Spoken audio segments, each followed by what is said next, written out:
Today we're going to be talking about eyeballs.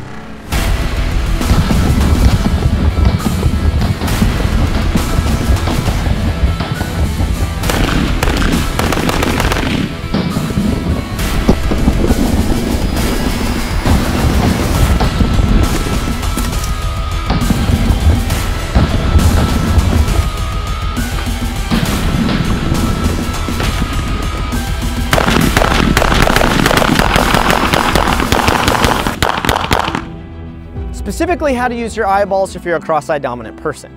Now, if you don't know what that means, I'll explain quickly.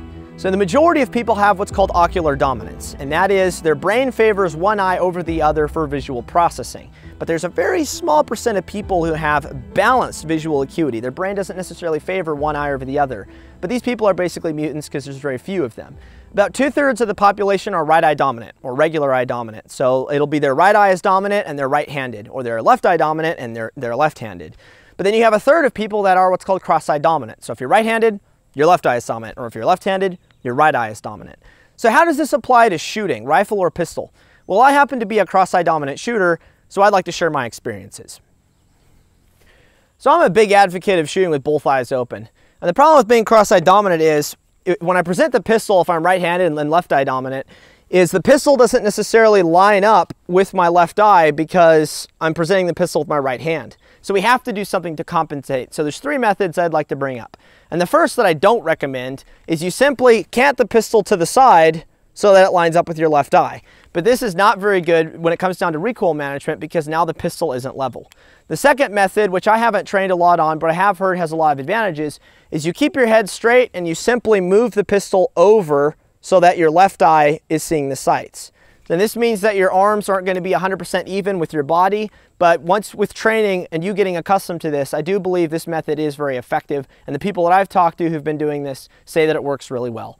The method that I use, which has worked very well for me, is as I present the pistol, my head is straight with my body. As I present the pistol to the target, I simply move my head over so that my left eye is centered with my body, and what you can use for reference is your belly button. So my right eye is sort of going off to the side. I'm kind of pushing that processing, the visual processing from my right eye off to the side, and I'm not really paying attention to what my right eye is doing. So my left eye is centered with my body, my arms can be centered with my torso, and then I see my sights. And as soon as I come out of the gun, my head goes back to being straight. And as soon as I go back into my sights, my left eye is presented, and I have my sight picture.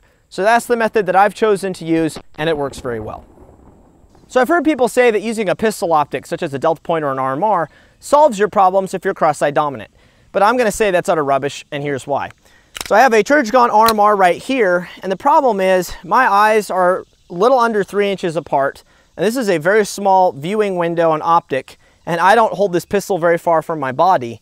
So it's physically impossible for both of my eyes to see this dot at the same time. The only way for that to work is if someone were to make a mount where it would put one RMR here on the left, one on the right, it'd be on a track so you can move them apart so that both your eyes will see both optics at the same time. But that would be super hard to zero, and if you use that, you'd probably get instantly lobotomized. So it's probably not a good idea. So basically, when I'm shooting with a pistol optic, I do the exact same thing I do when I'm shooting with irons. I simply turn my head to the left, and I have my sight picture with my optic. So it does not fix being cross-eye dominant. Red dots give a lot of other advantages. So don't listen to people that say, get a red dot because you're cross-eye dominant, because it doesn't do anything for you.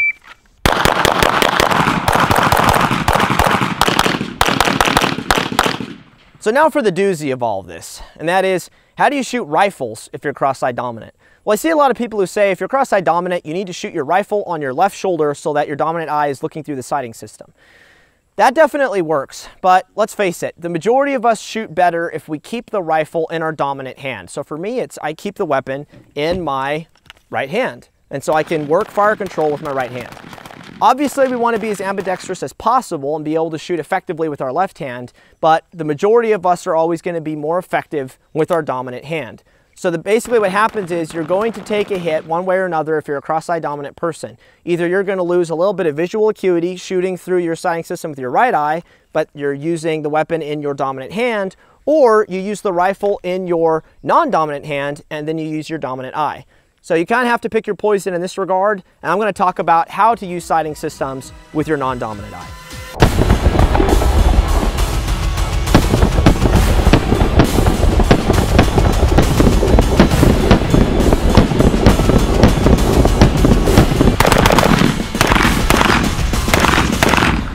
Red dots on rifles are easy because we already have both eyes open, because that's typically how we shoot with red dots. So when I bring this weapon up, my right eye is seeing the optic and my left eye is seeing the target and what's around that. So that's why I like shooting with red dots a lot, because since I'm cross-eye dominant, it doesn't slow me down one bit. I can leave both eyes open very effectively, and I don't have to change anything to shoot with the red dot. And you probably don't either if you're cross-eye dominant. If you want to switch to the left shoulder, that's fine, you can do that, but it won't make much of a difference if you're using a parallax-free red dot. Iron sights are tricky, at least for me, because I can't accurately discern my aperture and my front sight posts when I'm shooting with my right hand, because I'm left eye dominant. So my left eye is pulling most of the information, and if I try to leave both eyes open, I can't discern my sights well enough. So basically what I do is, as soon as my gun comes up to target, I just shut my left eye, and I use my right eye to line everything up. All my data transfers to my right eye. I can focus better, get that really good sight picture, and then shoot accurately. So I'm a little bit slower shooting with iron sights because I am forced to shut one eye. Some people can shoot irons very well with both eyes open, but those people are usually right eye dominant, so it's a little bit easier for them.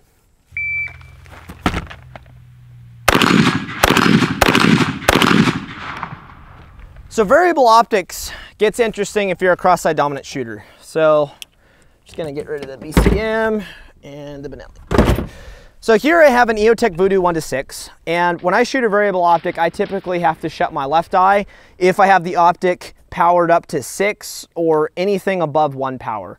On 1 power, I can get away with both eyes open, but if I want to really refine my sight picture and really get a good accurate shot, I usually close my left eye, so I'm looking through the optic with my right eye, and that allows me to be a little more precise, really hone in on that reticle and get my shots off. If I have a illuminated reticle, like on the Vortex Razor or maybe the ACOG, it's a little easier to keep both eyes open if need be, because the brightened reticle sort of superimposes and burns into your brain.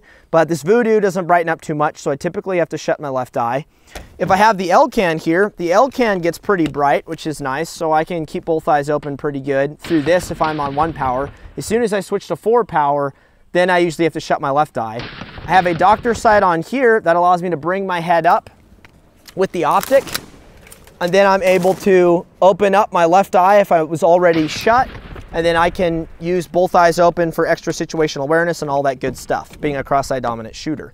I've got an ACOG here. This is a fixed 4 power. I typically have to shut my left eye to shoot through this effectively.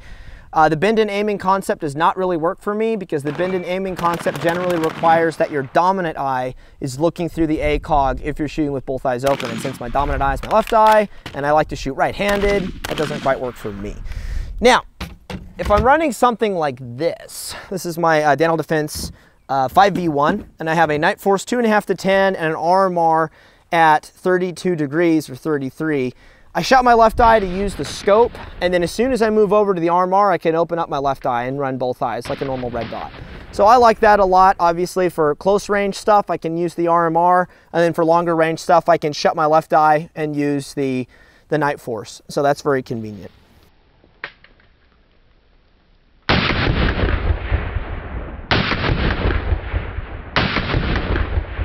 So if I'm using a magnifier in conjunction with a red dot, like on this CQB-R, I usually shut my left eye if I switch to the magnifier, because then I'm pulling magnification. My brain is pulling more processing from my left eye, and I really need to transfer all that to my right eye to really ensure I'm getting a good sight picture. So if my magnifier is out of the way, I have both eyes open just to shoot with the EOTech. As soon as I move the magnifier over, I then shut my left eye and start going to work with this with just my right eye. So there's a couple things you obviously have to take into consider with some of these systems if you're left eye dominant, but with training, you're able to adjust quickly between left eye, right eye, switching between the two, shutting one, shutting the other, switching to your left shoulder. Then you're able to use both eyes open perhaps if you're using a magnified optic. It really all comes down to training and finding out what works for you, but that's what works out for me. And the thing to remember is, if you are a cross-eye dominant shooter, don't feel like you're disabled or you're impaired or something like that, because at that point, you've already lost the battle and you're being defeatist. Some of the world's best shooters are cross-eye dominant, and all it comes down to is training and understanding some of the limitations that you have, getting out to the range and slaying it. So until next time, I'm Lucas with T-Rex Arms.